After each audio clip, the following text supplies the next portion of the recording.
بله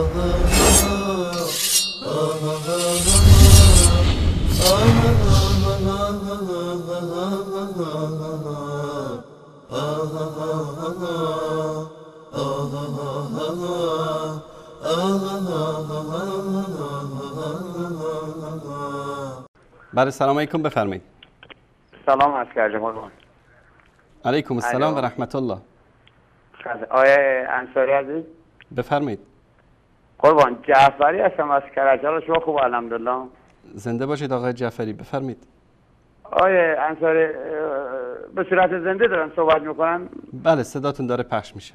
ممنونم، خسته نباشید. آقای من یه سوال داشتم، ممنون میشم اگر جواب بدید.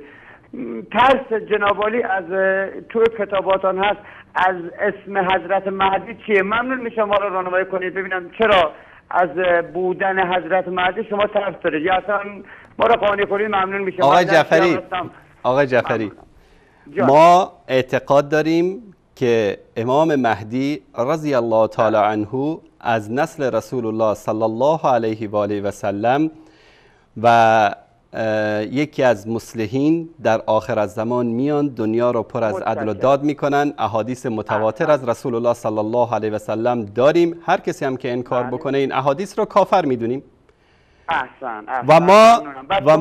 و ما آرزو میکنیم که الله سبحانه و تعالی ایشون رو هر چه سریعتر بیاره تا دنیا رو پر از عدل و داد بکنه. اما این امام زمانی که آخوندا معرفی میکنن که نائب بر حقش آقای خامنه‌ای باشه، خدا این امام زمان رو در دنیا و آخرت لعنت بکنه. آقای انصاری عزیز، ما کاری به نائب بودن و نبودن آقای خامنه‌ای و رهبر نداریم. من میخوام در جواب شما اینو بگم، شما الان آیا قبول دارید مهدی از اولاد نواد؟ الو؟ بله. آقای انصاری صدای منو دارین؟ بله. لازم صدام قطع. آقای انصاری پس جناب عالی به عنوان اهل تسنن حالا قبول دارید مهدی از اولاد فاطمه هست؟ بر منکرش لعنت. احسن واقعا ما هم میگه بر منکرش لعنت. خب چرا از متاسفانه در کتابا میبینیم، در جاهایی میبینیم شما در جاهایی هست که آخر شما قبول دارید به گفته خودتون میگید ما قبول داریم مهدی میاد از اولاد حضرت فاطمه هستن، اینم قبول دارید، اما از عدل و عدالتش یه مقداری میپیچونید تو کتابا. نه ابدا. این تهمت آقای جعفری در کدوم کتاب، کدوم جلد، کدوم صفحه؟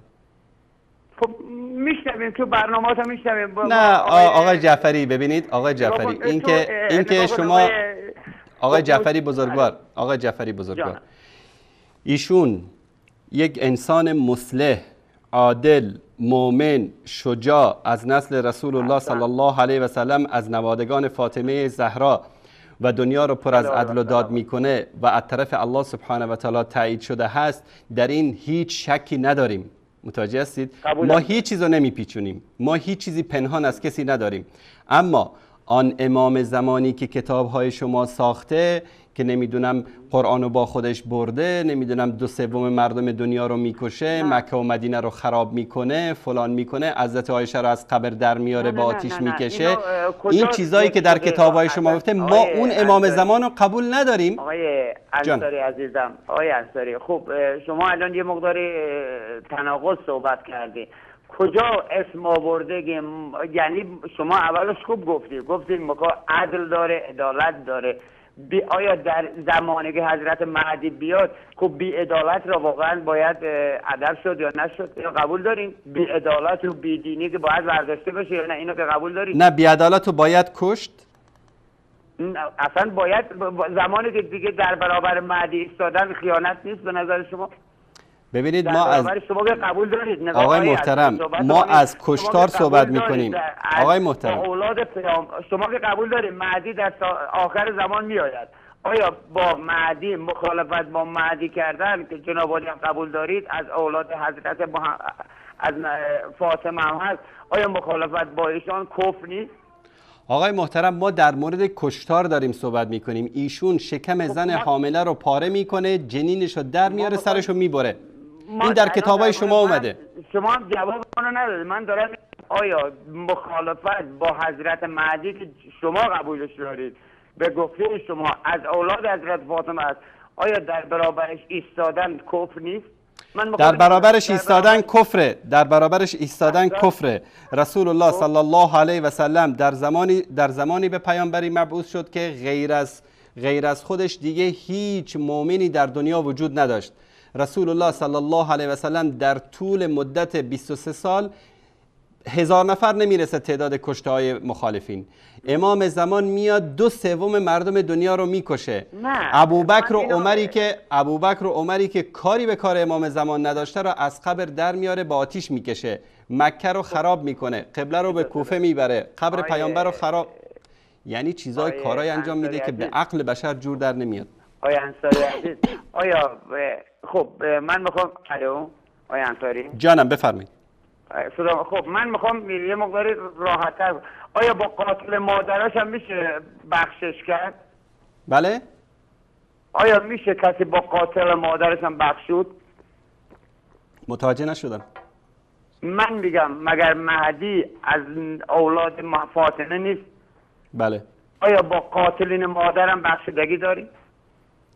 خب الان شما مسئله ای رو مطرح میکنید که یک بحث کلا جداگانه است.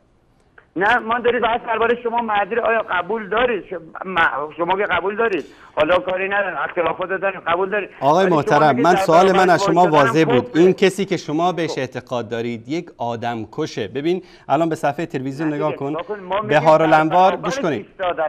گوش کن آقای محترم، در کتاب بهارالانوار در جلد 51 در اینجا میاد در مورد اعمالی رو که امام زمان انجام میده در صفحه 440 جلد 52 در اینجا از جمله اعمالی که ایشون انجام میده فیقتل الرجال و یبقر بطون الحباله، مردها رو میکشه و شکم زنان حامله رو پاره میکنه. خب مرد هرچه مرد است میکشه، 2/3 جمعیت دنیا رو میکشه. الان آقای محترم یعنی از جمعیت بشر الان اگر 6 میلیارد حساب بکنیم 4 میلیارد رو میکشه. خب این چه نوع امام زمانی است که عدالت با کشتن نمیاد، عدالت با شکم پاره کردن نمیاد، عدالت با مرده را از گور زنده کردن نمیاد. آقای محترم، آقای انصاری شما میگید کل مردا، الو آقای انصاری عزیز، مردا کیها کدام کیا رو میکشه؟ مخالفینش هستن در برابر. آیا مخالف رو باید کشت؟ آقای محترم این چه منطقیه؟ آیا مخالف رو باید کشت؟ آیا مخالف رو باید کشت؟ خب این منطق آخوندیه، منطق جمهوری اسلامیه که مخالف رو باید کشت. رسول الله صلی الله علیه و سلم در مدینه با منافقین زندگی کردن، با منافقین غنیمت بهشون میدادن و اونها رو حتی در نماز جنازهشون حاضر میشدن. رسول الله صلی الله علیه و سلم وقتی اومد یک از صحابه گفت که اجازه بده که فلان منافق رو بکشم، گفت آیا میخوای که مردم بگن که محمد یارانشو میکشه؟ مخالف رو کی گفته که باید کشت؟ انسانی که عقل و منطق نداشته باشه مخالفش رو میکشه، مثل نظام جمهوری اسلامی. شما چند لحظه پیش گفتی کسی میاد صاحب زمان، صاحب عدل، عدالت در برابر. تشکر میکنم آقای جعفری، تشکر میکنم از شما بیننده گرامی. تشکر از شما. در نافرمانی با کی؟ با صاحب زمانه. تشکر از شما. صاحب زمانه. تشکر از شما. معمولی نیست. تشکر آقای جعفری.